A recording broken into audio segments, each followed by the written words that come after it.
Hey, welcome everyone to unboxing the Sennheiser MOMENTUM 4 wireless premium headphones. So just looking at the box, these are the premium headphones from Sennheiser. They have a whole bunch of features listed on the front, back, and the side, including advertisement of an excellent battery life, which is 60 hours. Although I'll be doing testing for myself to see does it actually last 60 hours, maybe more, or perhaps even less. So all that stuff will be in the review. A link to the review will be in the video description.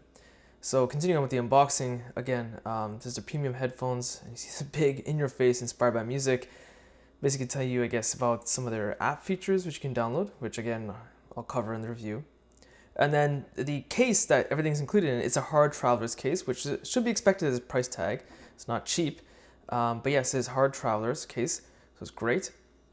Let's look at what we have in here, because the case itself feels pretty heavy because everything's in here. So here are the headphones themselves. And the headphones themselves feel a little on the heavier side. Nothing that should be annoying, of course, but just heavier than I expected, right? And it looks to be that everything is touch-based controls. It kind of has you some quick guides on what to do. And I'm not sure why the headphones are turning on. I guess I pressed the power button by accident. Completely unintentional, but it's trying to pair.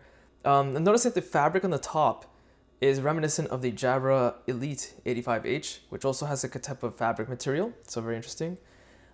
Continuing on, here is the charging cable, which is a USB-A to USB-C length. It's long. You know, typically other manufacturers will give you a really short, like just 7-8 inches. This is pretty lengthy. Here's a quick start guide on how to use it, the headphones themselves. I'm trying to see what documentation's in here without actually going through it, because it's one is thick, one is not. One is just compliance information, the other is safety and safety information. So nothing too interesting there. Continuing on, here is the auxiliary cable, so it supports a wired connection as well. Again, pretty decent length from what I can tell. And an airplane adapter for the auxiliary wired connection. So that's pretty much it. So again, a link to review will be in the video description. Be sure to check it out. And that's the end of the unboxing.